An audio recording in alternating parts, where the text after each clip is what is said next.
Hello, listeners. Welcome to this episode of Cryptonomics. Before we jump into today's discussion, please keep in mind this recording is for general education and is not intended to constitute investment advice. Any opinions expressed are those of the participants and do not necessarily represent those of Witham. Hello, everyone, and welcome back to another episode of Cryptonomics brought to you by Witham. As always, I'm your host, Mark Eckerly, and today I welcome to the show a good friend who I've known for quite a while now, Ron Quaranta, Chairman and CEO of Wall Street Blockchain Alliance. Welcome to today's show, Ron. Mark, it's good to see you, buddy. Thanks for having me. I'm really looking forward to it. Yeah, I'm looking forward. I'm glad we connected. Kind of bring back a meeting of the minds. We got a lot to dive into today. Oh, yeah. The one thing I like to start off on is really, especially being first time here, I mean, definitely have you back on down the road, talk about more topics. But the first thing, I like to learn your crypto journey, right? How did you get into the space? So let's start with like intros, background, and kind of how did your rabbit hole experience begin, right? Everyone has one. Everyone has one, and half the times it almost sounds like myth, but I promise you this story is true, Mark. So I come out of financial services and financial technology. I started working in 1989. Freaks me out every time I say that year. I got involved in crypto probably around 2014, and the origin story there was I had a gentleman on my sales team who called me up in 2013. He had left the company, moved on to a different organization, but he calls me up on my cell phone, and he goes, "Ron, I need your help." So, like, I'm going to make it sound like a bit of a movie, Mark, but when someone calls you on a cell phone and says that and they're in financial markets, that's probably not a good phone call to take. So I said, Bill, what's going on? What's wrong? And he goes, I've got a customer, one of my hedge fund clients. He wants me in on something called Bitcoin, but I think it's illegal. Oh, God, what do I do? And that's literally the story. And ever since then, it's been me certainly trying to understand what the hell is a Bitcoin? What is a crypto? How might it impact financial markets? How might it change how we do what we do? So that was my intro to the world of crypto, and it's been the roller coaster that you and I have been on ever since. Prior to my current role, I was CEO of a small company called Trust. We were in the swaps market. We made middleware for swap execution facilities. Before that, I spent well over a decade at a company I suspect everyone knows, Thomson Reuters. I was their head of exchange trading for the Americas and what we called global trading analytics. So the boring plumbing that makes Wall Street work. It was price feeds and data feeds and SEC compliance reporting. And it's interesting as I looked at that evolution of crypto and blockchain, that kind of background. What was it? Steve Jobs' old saying, you can never connect the dots looking forward. You can always connect them looking backwards. I realized my understanding of the frictions involved in lots of the things that are happening in the markets really informed my approach and my thoughts about what blockchain and crypto could do for financial markets. And that's kind of what got me here. It's interesting to see kind of like that first call you had, right? And understanding what is Bitcoin, right? Because the reputation that Yes. Bitcoin and digital assets had back in 2014 is completely different than what it has today, right? It's way more mainstream, way more popular. It's common tongue, especially among folks on Wall Street, right? It's another alternative asset class. But back in the day, right, it's this shady currency used on Silk Road. These exchanges, you can only buy it in 3 places overseas. It was very esoteric asset class. And it's crazy to see in such a short time window how far we have come. I've been thrown out of more conference rooms in 2015, 2014 than I care to remember. And these were with colleagues in banks and firms that I knew. But you're right, that evolution of, there are some people who still believe crypto and Bitcoin specifically are only for illicit activity or tax evasion. And I'm sure you and I will get into that. But that evolution really is something that's very marked and I think very important for the industry. It's a conversation that, we all use the phrase TradFi. The truth of the matter is it's all fi in many regards. And a lot of the folks in the ecosystem are coming to understand this is potentially that next evolution and they need to be part of it.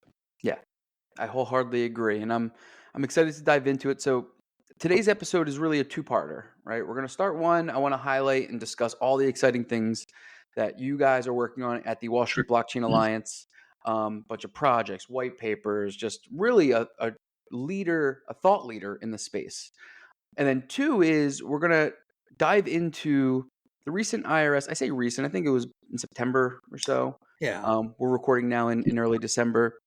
The IRS guidance released, proposed guidance, I should say, it's not authoritative just yet, on the broker-dealer rules, the change that it could have on the digital asset space and companies in the digital asset space, specifically as it goes to reporting. So let's start with Wall Street Blockchain Alliance. Going forward, I'm just going to say WSBA to get the mouthful away from out of this. That works, Mark. That works. There Yeah. are So, a bunch of different working groups, a bunch of different projects. yep. Let's dive into it. Tell me some of the exciting stuff that you guys have worked on in 2023 and where we are at today. Yeah. So, little real quick story about the origin of the WSBA. We started in 2015 quietly, and it really came out of the need that built on that prior experience I mentioned to you, which was how do we have the right conversations with bankers and brokers? And over time, it expanded to include accounting professionals. We're privileged to be partners with AICPA. It included legal professionals, as all of the lawyers are trying to figure out, wait, what is this? And what does this mean for clients? And what are we doing going forward? So really, that was the genesis of the WSBA as a not-for-profit trade association. We don't lobby. We don't buy or sell crypto. We don't give investment advice. I'm not even allowed to take membership dues in crypto, Mark, although we'll have that conversation at the next board meeting. And a lot of what we do, we structure along the lines of our working groups. And those working groups really do focus on professional verticals, like I mentioned. So it's accounting professionals, it's legal professionals, it's our crypto asset working group, which is professionals that are coming from classical Wall Street and are involved in investment management, portfolio management, operations associated with global markets. We have an enterprise and technology working group that focuses on the intersection of what are the use cases and the product needs, and what's the technology behind that all that makes that work. So our working groups meet regularly, Mark, and we're privileged to have you as a member. We meet at least once a month. Many of them meet at more than once a month. Every month we have a series of meetings with members that really focus on what we call deliverables. And those deliverables can be a wide variety of things. It's submissions to proposed rulemaking by the Internal Revenue Service or the SEC or the CFTC or the PCAOB. You name your alphabet soup of regulators. It's educational sessions with participants in the ecosystem that are really on the bleeding edge of everything from DeFi to the tokenization of real world assets and beyond, and really helping our members do what you've often heard me say, Mark, which is cross-pollinate. Colleagues that are doing accounting work, understanding the technology aspect, technologists understanding the legal aspects. And in our perspective, that's really where the strength in membership lies. We really work with our members to be voice of industry. You don't need to see my big head on a TV talking about or on a webinar at all times, although this is a privilege, but talking about what we're doing. We really work with our members to make sure they're talking more widely within their organizations. They're educating where it's needed, both for their companies and for their clients, and really where the safe space to have those conversations and plan for the future. Mm-hmm. And one of the things that I really love, there's a bunch of projects in the air by all the different working groups. Yep. But one thing that I've always kind of followed, tracked closely for, especially the groups that I haven't been a part to or akin to, I'm not as hands-on, are the recurring frequent webinars, the daily, I don't want to say like Twitter spaces, but it's very similar to that, where it's pop up. Let's have a quick webinar. Let's have a quick topic and discuss. And you bring experts in the respective fields together. And it's like really cutting edge news where, like you just mentioned, a proposed regulation just came out. Let's get the minds next day or that week together and discuss how this could impact the space and the companies in that space going forward. And I follow that closely. I've been loving the content, the product. It's fantastic. I can't advocate enough for it. Talk about that a little bit more and how, right? Because I see there is so much content out in the space now. Yeah. Right. Everyone is doing some form of media content, whether it's articles, podcasts, webinars. How have you helped differentiate yourself from some of the others that might be highlighting similar content? Yeah, it's a really good question, Mark, and I'm grateful for it. One of a few of the things that we do, I've got a great team, both the team within the WSBA as well as our working group chairs, all of whom have at least one full-time job. So they volunteer their time to be part of the ecosystem of what we're doing. And what we very much try to do is curate the information overload that so many of us get in this space. We have a weekly newsletter that we share with members every week. And every week my team goes through, oh, look, there's another 1,000 articles on a potential ETF. Can't share those all, but how do we cite the best articles? How do we curate through that data for members? Because one of the things we realize is our members' time and industry participants' time is limited and valuable. So if we can differentiate ourselves by saying, look, we've curated this based on our understanding of members, based on what you're working on, that's something that's very important to us on an ongoing basis. The other side of that, and I'm really grateful you raised this, Mark, is these kind of pop-up webinars that we have for members. And there's two types of webinars that we've found. what I've also found is you can't plan anything in advance anymore. Just I've given up.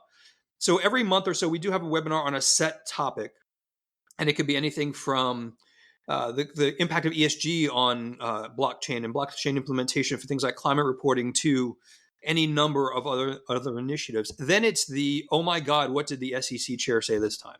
Or what is this IRS proposed rulemaking? Or the thing where literally, Mark, we're waiting to hit the button on a pop-up global webinar is an ETF approval or not, probably sometime in January. And one of the things we work very hard to do is be ready to get engaged with members as quickly as we can when news breaks that is what we call market impactful.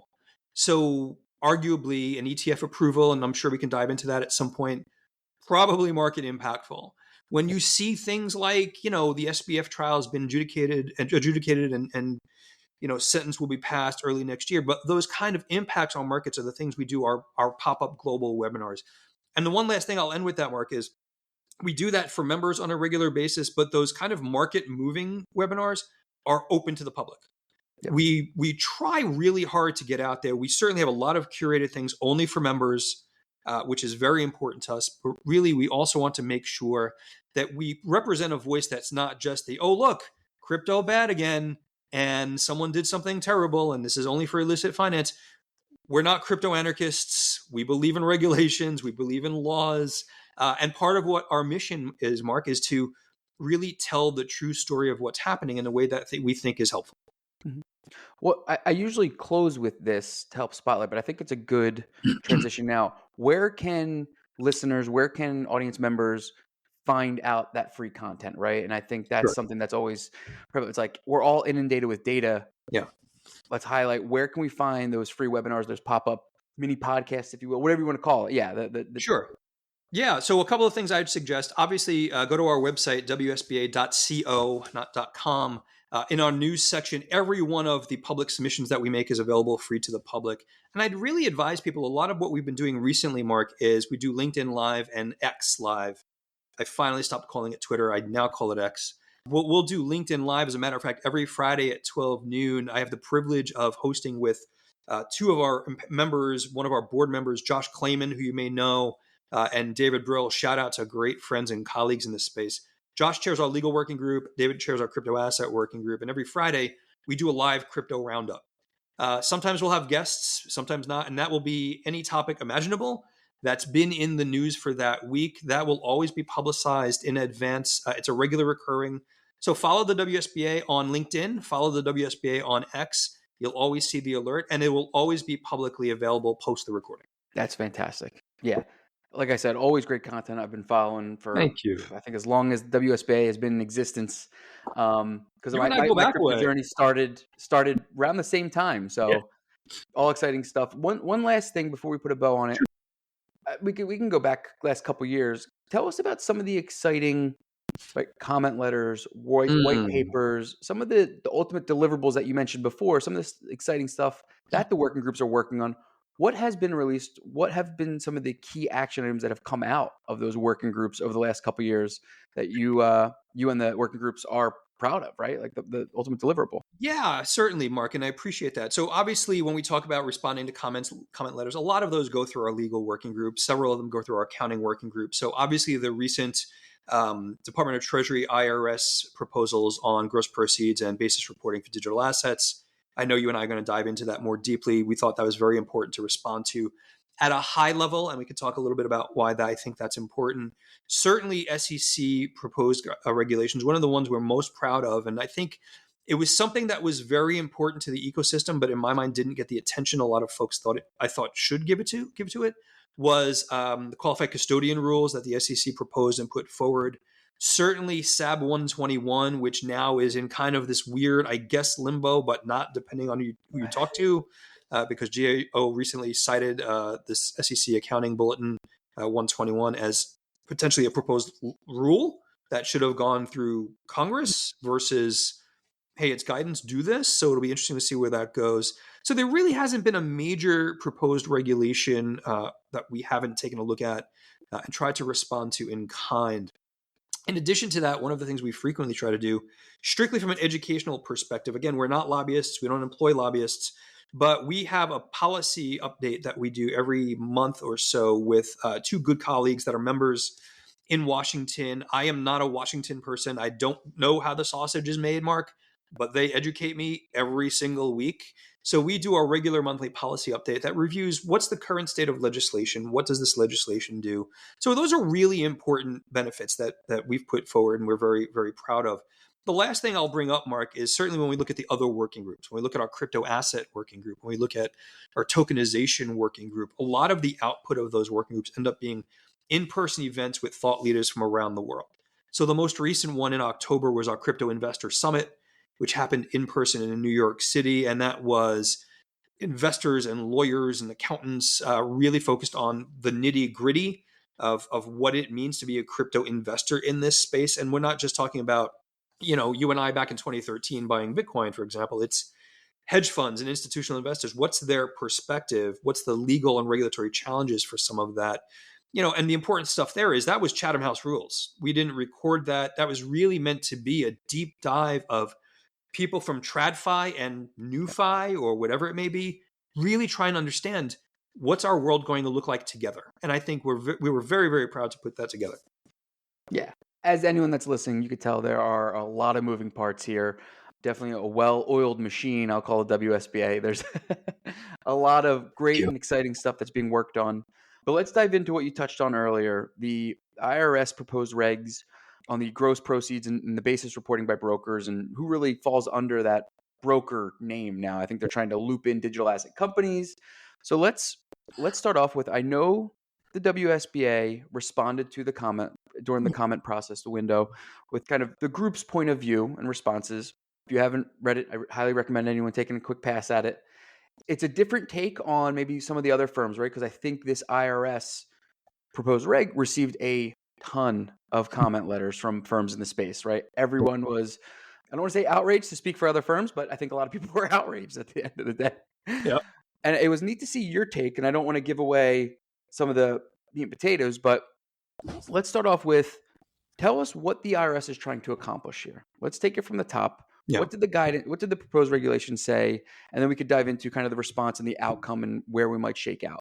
Sure. And full disclaimer for everyone watching, Mark knows this all too well. I'm not an accountant by training. I just spend an unbelievable amount of time with accountants, which is always really fun. So Mark, based on my understanding and the work that the team here did, when we look at what the IRS's proposed regulation, it was really about understanding the taxation of gross proceeds and the calculation of basis for digital asset transactions and how that reporting might happen. And it's interesting because you're absolutely right. It was a pretty meaty proposed regulation and series of rulemakings. And one of the things that we really tried to focus on, we knew AICPA, we are partners with them, very proud to be partners with them. We give very granular perspectives. We knew great firms like your firm and others would give granular perspectives. We really tried very hard to hit on some themes. And one of the themes we tried very hard to hit on was, and I mean this with full respect to the Department of Treasury and the IRS, is I believe that some of the complicated capabilities that exist in the world that they're looking at, and responsible taxation is important. We're not advocating for anything other than that. It's just a lot harder than I think regulators understand in some contexts. So when you look at, I'm just paraphrasing some of this, the way that the IRS worded the proposed guidance, what was a broker expanded into a world that I had not seen before, even in my previous history. So when you look at what the definition of a broker is, you're now potentially looking at peer-to-peer transactions, payment processors, automated market makers, or liquidity pools. And one of the things that I was very concerned about is that some of what's proposed doesn't seem to account for the fact that some of that is truly automated. I might not know who the other counterparty is to a particular transaction, if there is one at all. And what if the counterparty to that other transaction is a smart contract embedded in an AMM, an automated market maker, for example? So one of the things we tried very much to do is hit those high-level themes. We think this is a mistake, or we think this is a bit problematic because it is very difficult to do this. It puts an undue burden on some participants in the market to try to understand, oh my God, where did these 10 million DeFi transactions come from? And how am I supposed to report on them? There were other nuances in there as well. I think, I don't envy the IRS's task. And all kidding aside, I don't envy any regulator's task. innovation's accelerating. You and I have seen this in crypto markets and other markets as well. So I don't think they appropriately accounted for the nuances of DeFi. I think they didn't appropriately account for, don't seem to, they seem to be silent on appropriate treatment of NFTs, or it seems to be a disproportionate treatment of NFTs, and not fully understanding how that might be treated. I even think things like the, lending in the crypto space hasn't really been thought through in the context of how lending and liquidity pools work for crypto. So again, yes, appropriate taxation makes sense. We would ask regulators to realize how hard the task they're putting forward is. And to the comment you made earlier, I looked it up earlier this morning. I think that it topped out at over 100,000 responses, Mark. So that requires, in my mind, someone to say, maybe we should give this another thought. So that's really where we tried to hit it up. It was a short response, 4 pages, I think, give or take. But we thought the themes were important because they inform the granular details. And I agree. I mean, I think anyone that has listened to me in the past, I am a proponent of regulation. I am a proponent of following the rules. I think anyone that's in this space for the long haul isn't trying to skirt around anything. I think the key objective here, and you hit the nail on the head, is we want to just make sure that the regulation bodies or regulating bodies, whoever it might be, right? Alphabet soup, SEC, CFTC, IRS, that they get it right for this asset class because it's something unlike any we have seen before. The proposed regs did seem like it was almost an attack on this new DeFi world that crypto opens up, which hasn't been seen in anything that we have transacted in before, right? Nothing that Wall Street has seen. So that's right. When you think we all want proper regulation, we all want the KYC AML procedures in place when you're dealing with third parties, some of that just might not fit into this, right? You're putting a square in a round hole or whatever the saying goes. Yeah. I mean, it's a really good point, Mark, because, we talked about the technology of it when we talk about DeFi, and I don't mean to keep saying smart contracts or AMMs, but for those of the folks in the audience, those are important components of the world that we know, including DeFi. It's not for a lack of wanting to comply.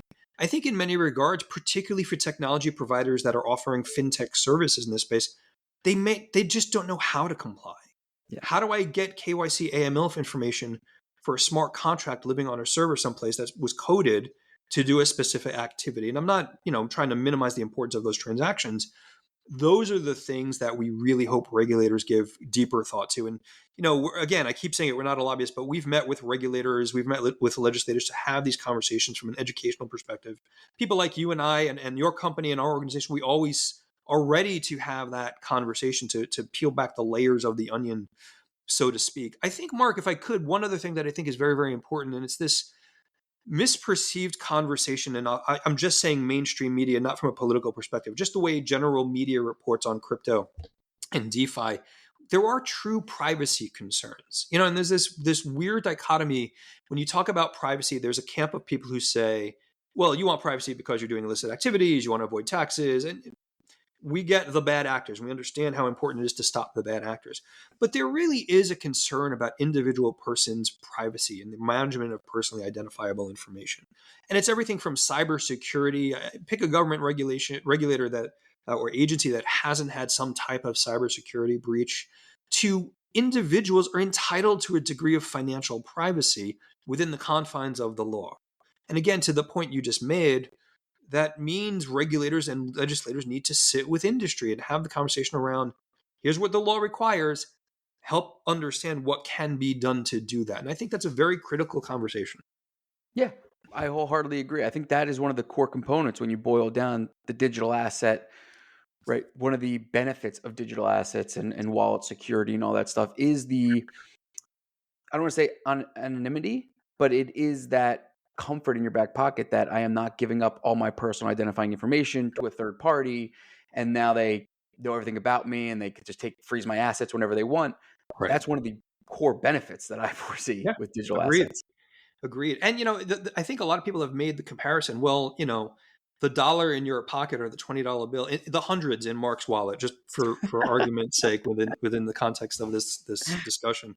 But the money in your wallet certainly has a serial number, certainly can be traced, but no individual transaction is saying, hey, Mark, where'd you get that dollar? And I think, citizens are entitled to that level of privacy and discretion. again, fully within the confines of the law. I agree. So I'm excited to see what next steps come out of this. Yeah. I know there are a couple firms that the IRS has brought down to DC to Yep. help kind of discuss the comment process in further detail in person. That is ongoing currently. So it's going to be, I mean, I think it all boils down to 2024. There's going to be a Mm. lot of exciting stuff for good or bad. We're going to see where it goes. But Yep. 2024 is really going to be a big year. I think 2023, we're coming out of that bear market, and 2022 was not the best year for digital asset space, the blockchain technology, whatever you want to call it. We've moved past that. We're kind of seeing the light at the end of the tunnel, and there's going to be a lot of exciting announcements, releases in Mm. 2024. One thing that's coming out hopefully shortly is accounting guidance from the Financial Accounting Standards Board. So we are moving in the right direction, right? We're kind Yep. of taking that next step as an asset class, which is exciting. So to pivot quickly to the WSBA, what do you guys have on the time horizon for 2024? What are you most excited about next year and kind of going in? I know we touched on the ETF, so January could be a huge month and just throw a Yep. wrench in everything, and that'll be Yep. the focus for the year. Is there anything else that kind of piques your Yeah. interest a little bit? Yeah. It's funny. Just back real quickly, Mark, on the 2022 was a terrible, awful, horrible year. 2023, 2020, the latter half of 2023. I was joking with my wife about it. It feels like how you feel when you recover from the flu, and you feel like you're alive again, and you're just starting to come back. So we're hopeful that 2024 is going to be a really good year. So certainly the ETF response and where that goes. The WSBA will be hitting the road in 2024. So we've marked right now Boston, New York, where we're headquartered, Washington D.C. pardon me, and probably Chicago or San Francisco. We also have members overseas, so there might be a London trip in my future. Not sure yet. Certainly, our working group meetings continue to move forward. We're looking at some very different initiatives as well for 2024, Mark. I mentioned tokenization a bit earlier. You and I could spend another hour on that, both the tokenization of digital assets as well as the tokenization of real world assets. Our tokenization working group is really launching a series of initiatives around the publications of everything from a framework to understand the tokenization of real world assets, benefits and risks. So some level of a scoring to understand for those companies and those individuals whose roles require them to understand, I need to tokenize Ron's mortgage. What does that mean? And what does that look like? The checklist of how does this work and the framework around understanding what that means. So we're looking forward to working on that. The other thing we're putting forward, Mark, and you might have seen this as well, and it got pretty quiet later on in this year, but earlier this year, the WSBA worked with a series of our members across multiple firms and industry professions to launch what we called our crypto industry principles. And the principles were very much focused on not guidance, not even necessarily best practices, though we suspect a series of best practices might be needed. It was really focused on how do you want to behave in this ecosystem? What are the things individuals and corporations need to focus on, both as participants in the ecosystem that is crypto and blockchain and DeFi, as well as those firms and organizations trying to understand participants in crypto and blockchain and DeFi. And it focuses on everything from the basics that you would have thought we knew in the world prior to FTX and SBF. So no commingling of customer funds, full disclosures, the ability to understand segregation, for example. We're going to be hitting the road again, really participating with both WSBA members as well as wider industry participants, really getting them to be behind these industry principles. Because again, one of the things that gets lost in the noise, Mark, and I suspect you agree with this, is the bad news always gets the big headlines, but it omits the people who are and the firms that are building and the builders who continue to build. So that's going to be a good chunk of what we do for 2024. Our regular meetings will continue. Mark, as you know, we do our own share of socialization and networking events. So every month we have our networking and cocktails with new and old members in New York City. Always an opportunity to chat with friends and colleagues. So there's a lot of opportunity, again, to cross-pollinate for members. And Mark, I've just had you invited to every one of them, so you're on every list. So be prepared. Looking forward to it. I can't wait. I'm excited. Is there anything personally that you're excited about in 2024? I know from a professional side, right? We discussed all the exciting stuff that the organization's going on. Is there any like sub niches, sub verticals in crypto that you're kind of excited to see maybe take the next step? Maybe something that's new or pop off. I know, like personally, I'm excited to see one way or the other the halvening impact every 4 years. Yep. That's going to be fun in the spring or early summer. Yeah. That's been a hot topic as of now, especially with Bitcoin miners. Anything that, just from a Yeah. personal level, I mean, I know we're both in this space personally and professionally, so Yeah. it's it definitely keeps it interesting. Yeah, so interestingly for me, aside from my wife wondering why I'm not a Bitcoin billionaire yet, we'll have to have that conversation with her tomorrow, Mark, at the event. There are two things that I very much am focusing on in a personal capacity. Certainly, climate reporting I find very interesting, and the work that's developing there, and the tokenization of climate reporting. And the reason for that is, in a different life, part of the work I did at Thomson Reuters worked with our emissions group and kind of the climate group back in the Kyoto Protocol days, where, hey, emissions reductions credits, we'll use the free market to reduce carbon emissions, et cetera, but no one can prove authenticity, no one can prove provenance. And then out of 3 or 4 countries somewhere in Eastern Europe, people were just like printing ERCs and selling them, and it turned the market entirely collapsed. I believe we're seeing real evolution in that space and leveraging of both blockchain and tokenization to move climate change and climate reporting forward. I'm really looking forward personally to diving into some of that. The other thing I've started really diving into, and I'm old enough to remember like playing ColecoVision, so I'm not the big gamer anymore, is gaming and crypto and blockchain, and understanding the impact of gaming and Web3 on the generations coming after me. It's just fascinating to see digital ecosystems developing solely because they live in the gaming world. And I would love to see understanding what's that impact on the global market. Those kids that are playing games right now, they're going to be adults one day, and they will be fully Web3 ready. And I'm hoping to learn, and I'd really love to start understanding in 2024. What does that mean for the future? I think those are important conversations. Yeah, I think that's a great space as well, right? When you think of, like you coined earlier, the cross pollination, it's the younger generation mixing with digital assets or virtual currencies, whatever the in-game token is, Yep. with the collaboration of NFTs and how that can kind of mix into some of the open world concept games, the metaverse. I really think that space, we are in the early foray of Oh, yeah. what gaming could be and the impact it has on NFTs and digital assets. So certainly an area to be excited about. Ron, I appreciate you joining us today. That wraps up today's episode. It was a pleasure catching up as always. It's been Same long here. overdue. Where can listeners, I know you mentioned WSBA, where can listeners go to learn more about the Twitter spaces? You said it's the LinkedIn and I should say Yeah. X. I keep saying Twitter. I keep saying Twitter. So WSBA is on LinkedIn. You could look us up in LinkedIn. WSBA has its own corporate page. Certainly, you can follow the WSBA. All of our major announcements go there, and every Friday at 12 noon is our crypto roundup. Me and smarter people than me, Josh Clayman and David Brill, will be there every week, and we do everything from market wrap up to what the heck does this regulation mean, and usually some funny comments in between about David's Learjet, but you'll have to watch that to hear. And then we're certainly WSBA is on X as well. So WSBA at WSBA.co. My God, I forgot our Twitter our X handle. Team's going to kill me. So LinkedIn and Twitter generally, we also stream through other channels on Facebook and some of the live streaming there as well. Those are the two main places to go. Any additional information anyone wants, it'd be a privilege. And Mark, again, thank you for the opportunity. Info at WSBA.co. The team's always happy to respond to questions. And looking forward to working with you and the team there, Mark, more in the new year. Likewise, looking forward to it. Thanks again. And that wraps up another episode of Cryptonomics. Thanks, Mark. Thank you. All views expressed in this podcast by Mark Eckerly or his guests are solely their opinions and do not reflect the opinion of Witham. This podcast is for informational purposes only.